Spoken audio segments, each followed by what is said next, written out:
one of the things that I love to do when we have different collabs going on my channel is when we talk about new content out there, if you had that like one big tip that you want to throw out to the community for this specific raid, and it could be regard to anything out there, what would that big tip be and why? We'll start with Vulcan. We'll start with Max. I'll go for it.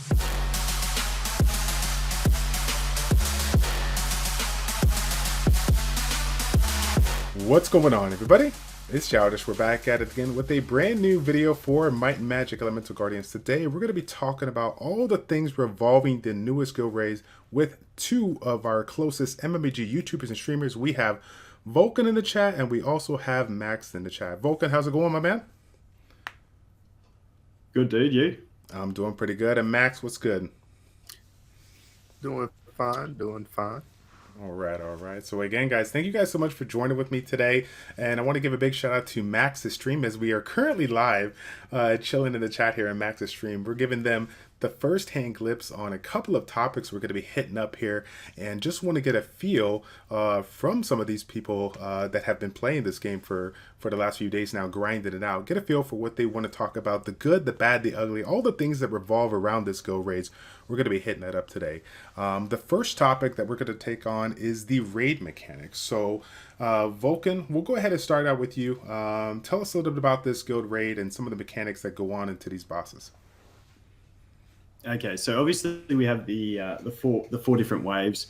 The thing I really like is, well, when I first started playing it, I wasn't a big fan of the first wave because after a day when you're at 3% on the boss, it hurt pretty hard. But then a lot of people discovered that bombs seem to be the way to go because that boss has a passive defense buff. Bombs, you can just ignore that, use cooldown reducers, and keep putting bombs on, and you actually get really good damage. So I'd always been looking for an excuse to build bombers, and I've already got my first Water Witch 5-starred, and I'm probably going to make another one just to test it out, double bomber versus single bomber with the cooldown reduction type mechanic. But yeah, I think the first wave is one that a lot of people might get a bit disheartened by early on when you don't have units built for it because it feels like you're getting no progression. But definitely what I can tell once we cleared that first wave, it does start to progress a lot quicker. Like the next few waves seem to be a lot faster to clear than the first one. And Max, you got a chance to check out the Wave 2. You played around with it a little bit. What's your take on that one? How does that work on, and what's your thoughts on it? I really thought it was cool. I don't have the speed that Vulcan does, though. So boss would smack my before I even got a chance to take turns sometimes. So that was kind of rough. But I think that's just a bit of the strategy for the second one, is that you really want a really fast team that can take first turn. Either that or you need to bring a team that can survive getting hit by Earth Rock shots at AoE and a boss AoE. So probably just better off trying to take first turn. Gotcha. And we'll actually keep it on with you since you are currently working on stage 3 there, wave 3 or 4 there. Tell us a little bit about that. You just spend a little bit of time with your community testing it out and trying to figure out what's going on there. Tell us a little bit about that mechanic and what you've kind of done to conquer and get some high damage in there. So I have an Earth Jackal, which I had sitting in my box collecting dust because there was previously not really any content where he was terribly useful. But when you have a unit that does percent enemy HP damage and a boss with massive amounts of HP, and you can just let him focus that, as well as his skill 1 evo, I got the extend negative effects. So once I land a debuff, I can just keep the debuff on the boss forever. Must be nice. That's really nice. Yeah, it must be nice. Must be nice. Oh, man, it's beautiful. It's just really nice to finally have content to be able to use like some very niche mons like him, because previously, like the thing I thought to use him on was TOT, but it's really hard to justify bringing him for TOT because for 3 waves that can almost one-shot any of your units, he's really hard like to justify bringing. Sure. Yeah. Okay. And kind of like you were saying, when you were doing your testing, basically that permanent attack buff that comes into play, you're going to need some kind of purger or beneficial blocker to kind of combat that in order to take that one out. Yes, you definitely will. If you let that boss on wave 3 stack its attack buff, it will destroy you. I did find out that still you can't steal the attack buff. I thought that would have been pretty cool, but I guess the devs didn't think so. Yeah. um, yeah, so you cannot steal it. I thought that would have been another use for a very niche mon, my Fire Rakshasa, because I really haven't found any place to use him. But I know like there's a lot of mons that previously like the Earth Kappa, some of the other the Fire Kappa. Well, the Fire Kappa is good for everything, but specifically the Earth and Fire Kappa, because they carry both a defense break and a slow, are especially good for the raid because you have to have that boss slowed. Gotcha. And especially for the last few waves, that Earth Kappa has the single target attack break as well, which is real handy. Yeah. Earth Kappa also extends negative effects. So if you don't have a negative effect extension, Earth Kappa can do that for you. Yeah. There you go. And so let's kick it back on over to Vulcan here for the wave for taking a look at those skills and abilities. What are some of the things that you've kind of figured out with yourself and your guild in order to take that one down? Just looking at it, the big one's going to be the one where the boss actually removes all the beneficial effects from all the enemies and reduces their HP to 1%. And on that wave as well, there's a water death knight. So cleavers are going to be hard to use. Well, you can use them, but just after he reduces you to the 1%, you're not going to want to cleave straight away because that water basically just kills yourself. So Also, that's the big thing to be wary of. Yeah. Yeah. Also, Water Death Knight's revenge hurts a lot. Yeah. Especially when he's high HP. Yeah. Gotcha. Yeah. So I feel like it's going to be another one of those waves where it's going to be single target nukers and sort of try and control the ads. That's what I found in the second and third waves. Right. And third waves, unlike the first wave where it's a passive revive, the thing with the other waves is when he does revive them, he gives them the attack bar boost. So it's better to have them controlled, stunned or whatever, so that they get the attack bar boost, but then they just pass their turn and then you can CC them again. Whereas if they're dead, you've got no way of preventing them from doing whatever they're going to skill. Gotcha. Cool. I'm glad I got that insight for you because I like you, I'm the same way. The fourth wave, I didn't get a chance to check on. The waves that I focused on quite a bit was wave 1 and wave 3. Just because of my schedule, not being able to get a chance to participate in the other ones here. So let's take it back just to the overall difficulty of it. Vulcan, early on, you said the stage number 1 was probably going to be the hardest, and it kind of goes all downhill from there. Max, would you agree on that? And if not, what would your reason be for not one? I think it goes downhill and then ramps back up on that last wave. But I think the last wave is fairly counterable if you bring a unit like maybe like a Fire Tree or a Fire Crusader that heals every turn it takes a turn. Or if you just save your heals, you probably don't want to auto that last wave. Because it will be very bad news. Yeah, 100%. And another thing I just wanted to mention while we're talking about it, when Max was talking about the HP, enemy HP scaling. If you haven't seen, I'm pretty sure there's some guys out there who have sold 2 to wave 4 the whole boss in one turn. HP scaling is crazy at the moment. Especially with the mystics on their auto attack skill, because you can just use that every turn. You have a couple mystics with that, get an attack buff and a defense break, and it's just delete. So I think that will get tuned down. I'd hope it does, because it's just almost, if you've got a 30-person raid that's supposed to take up to 60 days to complete, and you've got one person completing it in one turn, it doesn't sound intended. So the raid is not intended to take 60 days. The devs. No, it's intended to take 1 day, but you don't want one person doing it in one turn is the idea. Yes, I agree with that. I think the issue right now, I think the Jackals do a lot of damage, don't get me wrong, but I honestly don't think a lot of the issue. I think more of the issue is that right now the Jackals themselves, even with skill ups, I think the largest one does like 20% of enemy HP, and the Air Angel Mystics do on their skill 3, mind you, that have cooldowns, whereas the Air Angel Mystics do 25% of enemy HP on their skill 1, even though it says 14% on their skill, because they get extra damage from Evo. Thing and the other big mystics is that they have like the revives. The fire one has the attack break, defense break, attack buff, defense. They have so much. They're a support unit, but they're putting out more damage than any damage dealer can do, which is crazy. Even the Anubises, like the mystics, do more damage than them, and and they're also like they can survive easier. That's my issue with it. Like my Anubis is built for damage, but I mean he's built tanky but with crit damage.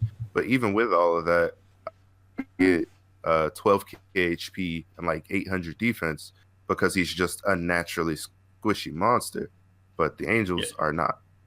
Yeah, definitely. I'm just saying if people have them, make use of it while you can, because it might not be there forever. Yeah.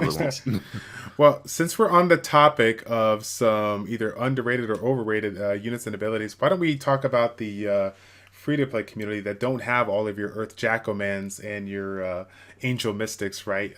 Tell us a little bit about some of the units that kind of came out of the woodwork for both of you that have kind of assisted you or your guildmates in order to clear some of these waves. Volkin, we'll start with you first. Okay, so the big ones I'm noticing is obviously the Water Witch for the first wave. Another thing I'd like to try eventually is the Wind Mauler, because he's got the AoE beneficial block.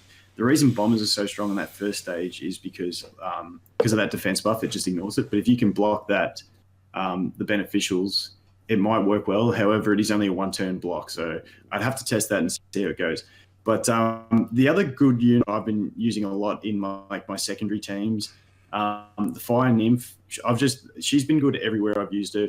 She's got that big 60% turn bar increase with a 2-turn attack buff on a 3-turn cooldown, which is awesome. And then she's got the big heal. And something that a lot of people probably don't consider is that because the boss doesn't have an element, he's neutral to everyone. Elemental advantage buffs are pretty big because it does give you that advantage when it's normally all neutral. Okay, so the Nymph only has defensive buff, but that's handy. Obviously, if you get something like I feel like the Firebird or something like that with the attack buff and both the elemental buffs could be really good, because he's also got the turn bar increase as well. But that's definitely something to consider. Just to buff your damage, save how much damage you're taking is that elemental advantage buff. Some other good units. I was using my Wind Ninja in the single target ones. He was working well. The Fire Succubus as well, also solid for the single target attacker. And then obviously things like turn bar, cooldown reduction is big. So things like your Water Holy Sister and your Air Crusader are also really good options as well. Gotcha. But those are the key ones that I've used so far. But like Max was saying earlier, the Earth Kappa looks like a really good unit, but I haven't actually got one yet, so I can't test him. Yeah. What do you think, Max? I think so as well. I think one strategy you may not have seen yet that I thought about, and then I realized someone else had already done it because I mentioned in the MMEG Discord, is actually 2 cooldown reducers and 3 turrets on lifesteal. You do that, you put them all on meditation, and then they do massive amounts of burst. You build them for damage, and they do massive amounts of burst damage while also sustaining themselves, and they're tanky. And then you just keep resetting cooldowns, and they do amazingly well. I was surprised. I think somebody was saying they saw a video where they did like 2 million damage. That's crazy. So what do you want? That's actually really cool idea. What do you want to tell to the other 99.2% of the players out there in the community that don't have 3 towerettes? Oh, I figured everybody would have at least 2. Actually, since you started that belly dance thing, that's all I get, man. Right. Yeah, no, it's funny.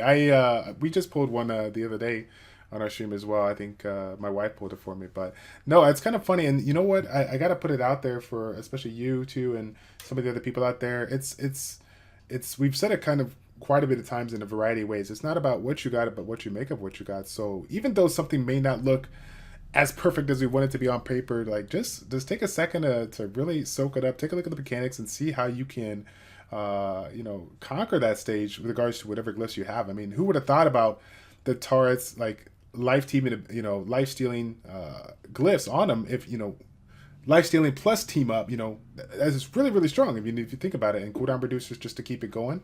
I mean, I wouldn't have thought about it. That's for sure. Yeah, and another one I just wanted to mention, which is actually Max's idea. He said it in my stream this morning. Is it's awesome. Like I love that it makes you think of different units. So I love the 2-star. And Max said maybe the wind rune sentinel.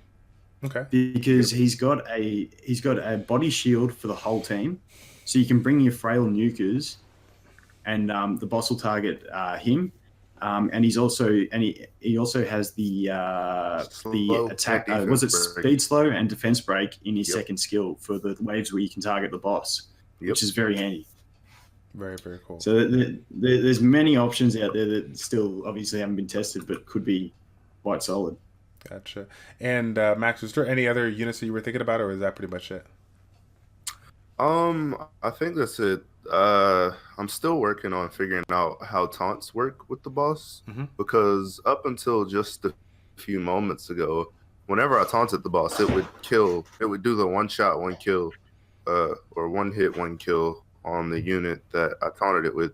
But for the first time, and I'm kind of curious as to why, if it was a bug or like a fluke, or if that's just normal. Right. Because if taunts work, there's some other units I'd recommend, but until I know for sure, I don't want to give anyone false hope. Yeah, no worries. So, kind of sticking in that line of the abilities or whatnot, out of all the ones that just kind of sparked my interest the most, and this is kind of funny too. I really like we've talked about it quite a bit in this style of game, right? Turn-based RPG. But it appears to be that turn advantage by means of attack bar manipulation on the positive end on your side is combine that with some kind of a slow. I feel like the damage that you can get in a session or in a cycle, before the boss gets a turn, it's absurd. It's so much damage. So.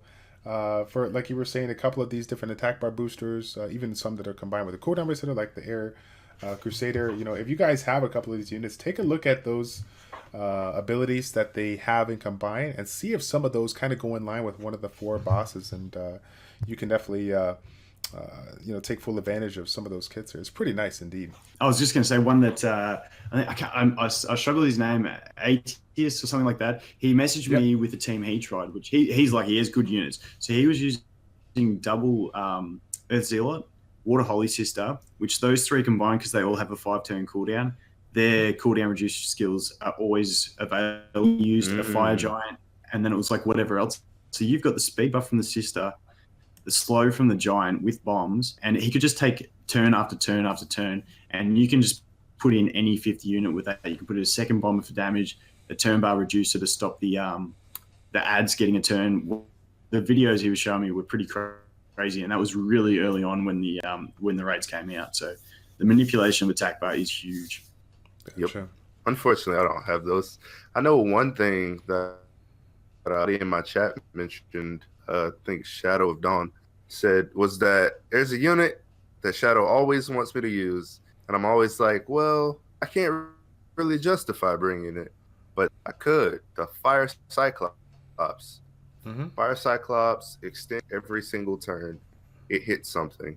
And also, once it gets down to below 20% HP, if it takes a turn, it gives your team avoid direct damage, which is essentially immunity from anything other than like poison, parasite, debuffs. It makes you immune to damage that isn't done from debuffs. And it can also get an attack break on its skill 1, and it can strip negative effects, and it does a lot of damage based on defense on its skill 2. So that's a really good raid unit. Yeah, really good point out there. Actually, we were just talking about that a little bit there.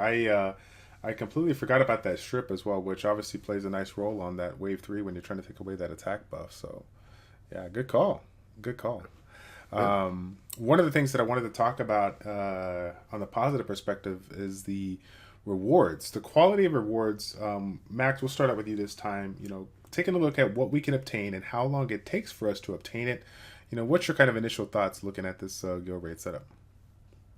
So my thoughts on that is that the devs seem to have intended it to be that, like, if you're a hardcore guild, it'll probably take like 2 or 3 days to get the materials to start a guild quest.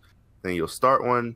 You'll be able to, like, once people can do Nightmare, and you'll be able to do it, and then you can start another one. So like it seems like the pace, like once people start to really pick up in rate to do Nightmare, is that you'll be able to do it after you've done normal a couple times, have a couple full dark glyph sets on your units, and then at that point you'll be able to get dark glyphs like twice a week, maybe a little bit more. Okay.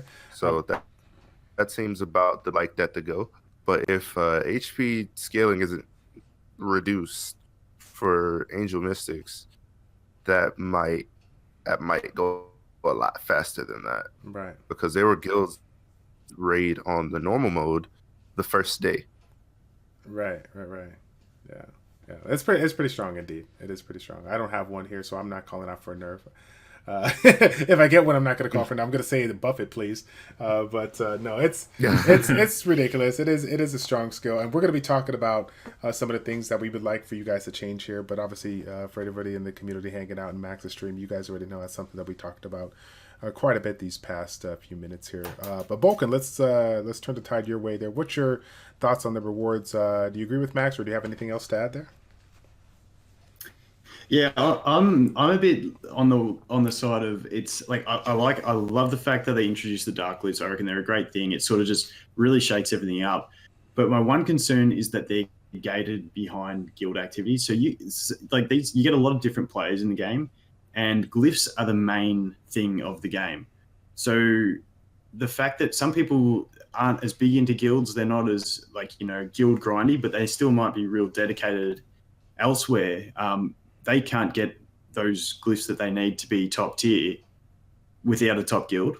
And it also opens up access to the disgusting thing that I don't even want to mention, is people selling guild spots for real money. You could have a level 1 player, someone fresh wants to be a whale, decides, I'm going to come in, I want to be great at this game.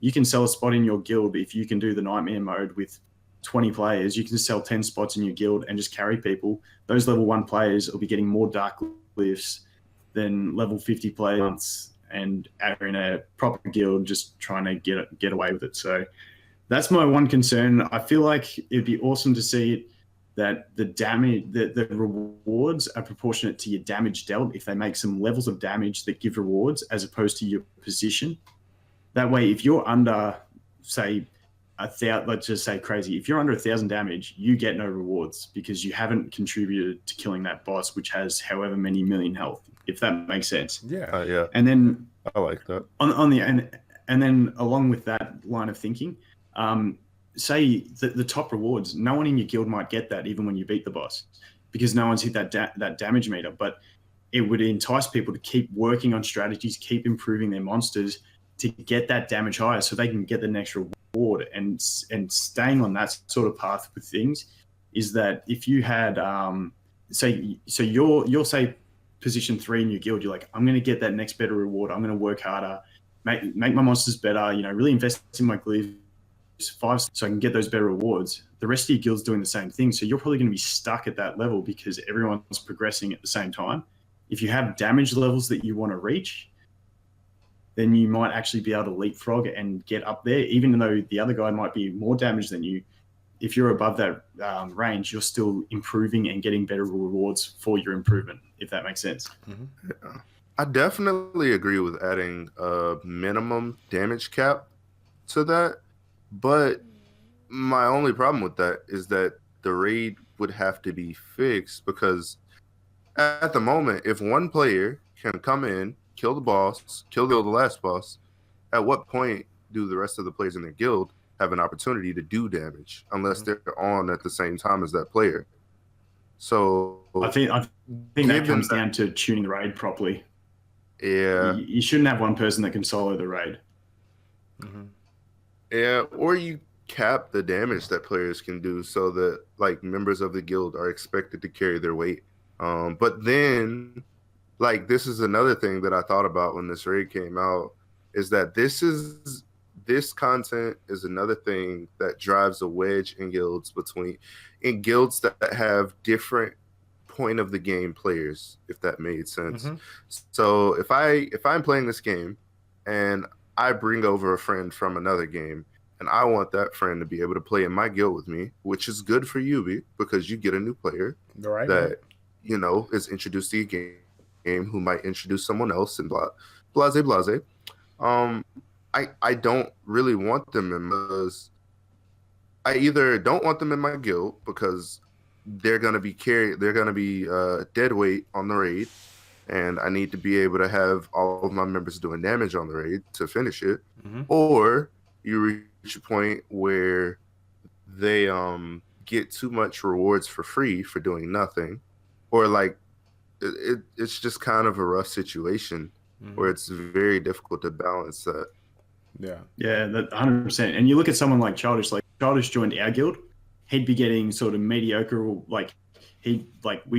won't be finishing the raid that fast, just because of where our guild is at. But that same person in his guild, you're completing that raid probably every second day or something at the moment, Childish. So it's like your guild, it doesn't matter how good you are, whatever. If you're not in the right guild, your progression in the rest of the game is going to be slowed. Mm-hmm. Well, definitely. So the good thing about the situation is I'm the #1 player in my guild, and so if you guys want, I can get them all out. I get you all in, no charge. Okay, no charge. I get you all in for free. All right. The guild is called Oceans 30. They might as well just call it Oceans 1. I'm the only one that you really need in the guild. No. Real talk though. Yeah, it's a really interesting topic, and I want to give tip my hat off to both of you. In a lot of gaming communities out there, you'll see people that have an extensive amount of influence over the community keep it very, very neutral, very PG. But sometimes, like the title or the thumbnail kind of says in this video, we got to talk about the good, the bad, and the ugly. And if we can't hash out things early on in the game and give them their feedback, where can we go from there? And to kind of add on to that, if there was ever a better place to provide that feedback and get that knowledge out to people that are super receptive, big shout out to the Ubisoft team out there. This is definitely the time. And for anybody that are watching in Max's stream, we're on YouTube. If you guys haven't checked out the Discord community, I don't know what you're doing with your life. You guys need to get up on in there, talk to the people. They got a ton of great information for you. But most importantly, the feedback section is something that gets constantly checked from the development team. Actually, if you guys want to, we could even put it out there now. One of the things that people were talking about with this, introduction of new content, people were like, well, wait a second, you guys just dropped a free glyph removal 3 days ago or 3 days before the event. Like, we need another one. We need to prepare. What do you know? Ubisoft said, sounds good. Let's go ahead and put another free glyph removal in. You know what I'm saying? So that's just a small testament to the level of feedback that they listen to and they take on there. So pretty cool. Yeah, 100%. And the big thing to take out of it is, we make content for the game because we love the game, and so if we're not, it's not complaining or anything like that. It's just constructive feedback because, like I said, we've brought all these things forward, but I don't have I don't have a set fix for it. Like the concerns with Max about not wanting your friend to join the guilds in your guild because they're your friends, but that's something I don't have a solution for. But it's just something to think about, and then maybe someone smarter than us can come up with a solution for it and maybe smooth it out for everything. I think for the raid, I feel like the simplest way to fix it is that you create strata based on, instead of percentage, like what percentage of players, you create strata based on data collected from the devs. Didn't mean to rhyme there, but it happened.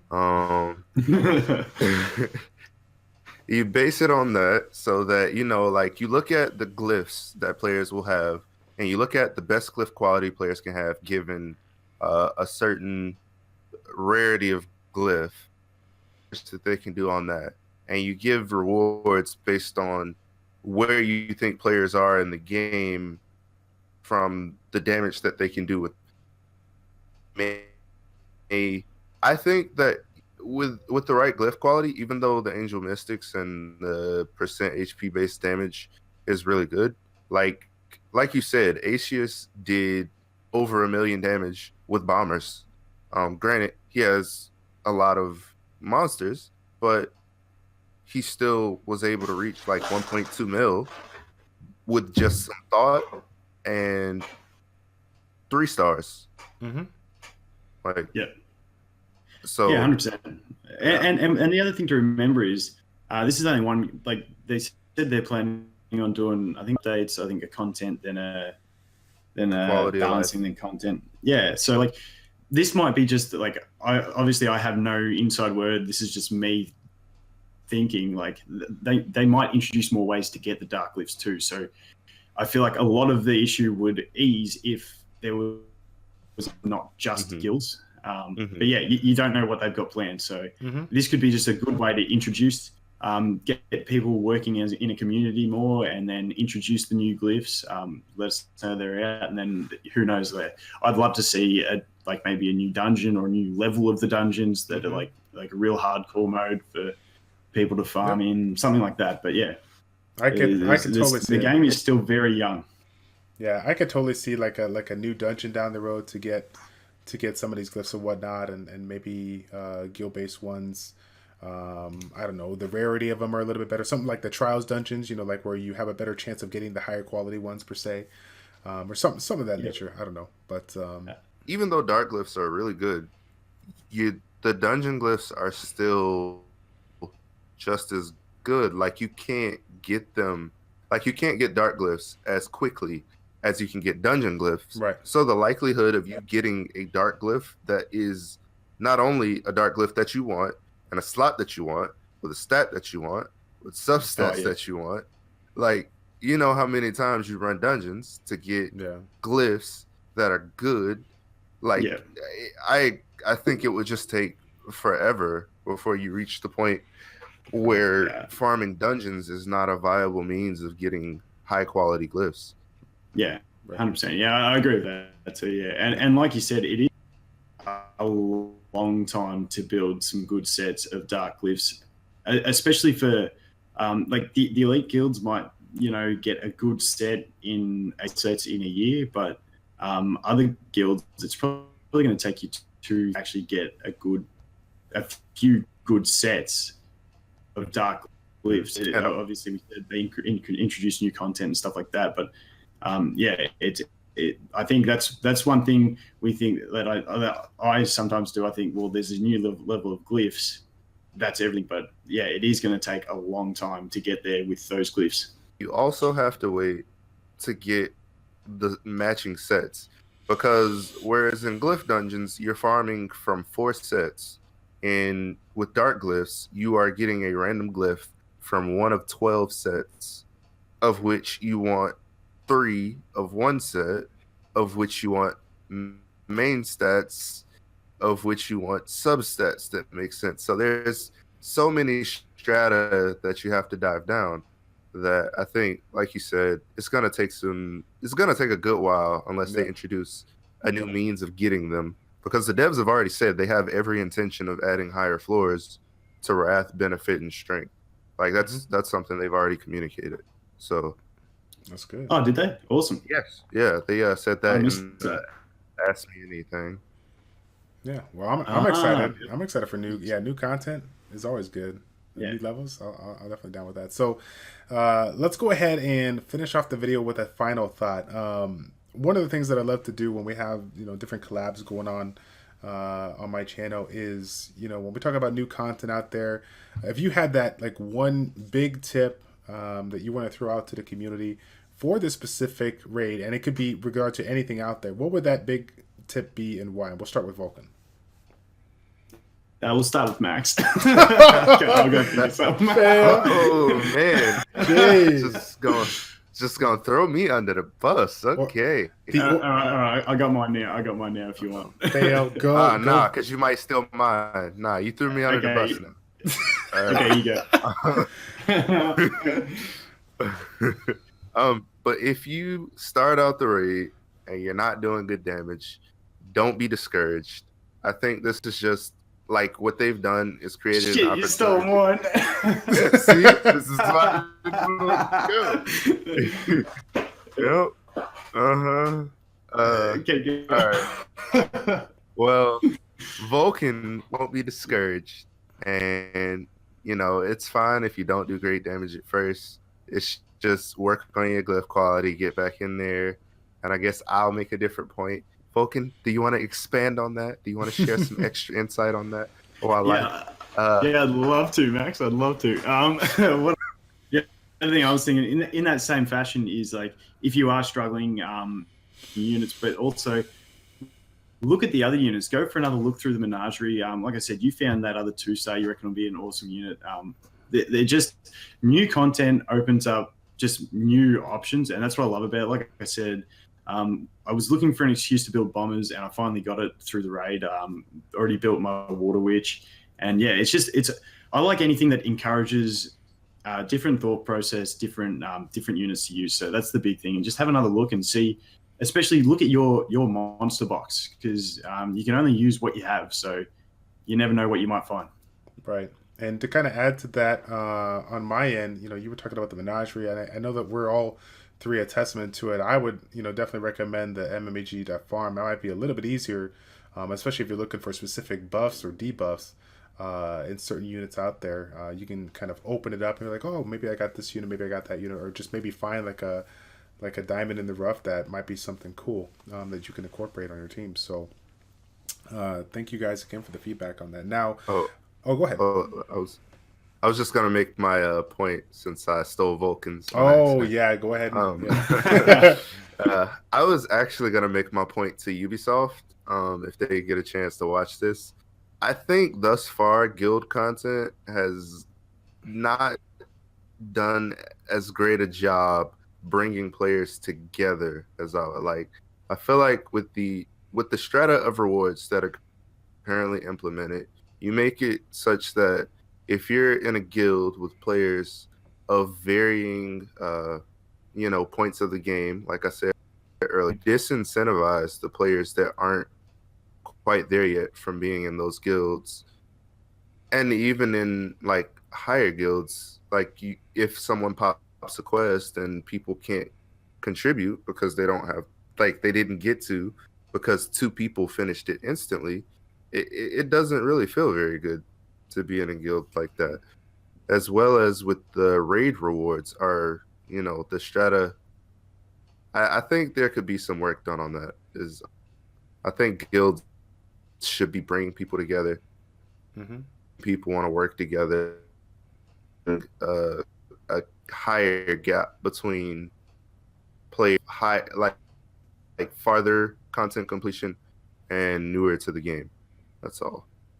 Sounds good.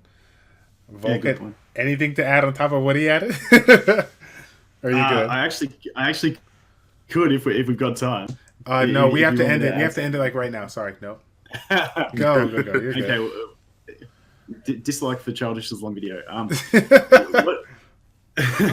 All I was going to say is, obviously, in other games, once you get into guild battles and stuff like that, obviously you do start getting those elite sort of guilds where, obviously, you want strong people because if you want to climb to the top of those ladders, you do. Like I know in other games that I played, I always just played with my friends, and whoever was better or worse, we didn't care because that was sort of we were progressing as a team towards a common goal just to do better as our guild. So I get that there will always be those elitist sort of guilds. But even when guild battles come, it's still possible to play with your friends and just work towards a common goal with your friends. I think it's just the big thing that Max is bringing is that rewards. How if the rewards that affect the rest of the game driving you away from playing with your friends, I think that's the issue he's looking at. Mm-hmm. Is that sort of online? Yeah, that was the much more concise way to say it. We can cut my part out. There you go. No, that's all good. That's all good. But either way, guys, thank you both for coming on board on the channel to do this collaboration with me. I really do appreciate it. No problem. Thanks for having us, man. Yeah, all right. So again, guys, if you're watching on YouTube and you like this style of video, please let me know in the comment section down below. Give me a thumbs up if you enjoyed this. As you guys know, I'm totally down with the one-on-one collabs, but I'm a big fan of getting a lot of different opinions out there to give their feedback on a wide variety of topics in the game or out. So again, I'm looking forward to feedback on that. Please leave it in the comment section down below. In addition to that, if you guys haven't seen it already, I'm going to go ahead and leave the links for both of these guys' Twitch streams as well as Volkin's YouTube channel. Hopefully down the road we can inspire Mr. Max to get on that YouTube bandwagon, man. Let's go. I'm working on it, man. All right. Once we do this tier list, I'll be making my YouTube. All right. Ah, nice. Get it done. Then get it done. Let's go. So that's going to be it, guys. Thank you all so much for tuning in. It's your boy Childish, Max, Volkin, and ChildishPlays checking out. Take care. We just screwed up that outro. I'm out. Childish, Max, Volkin, and ChildishPlays.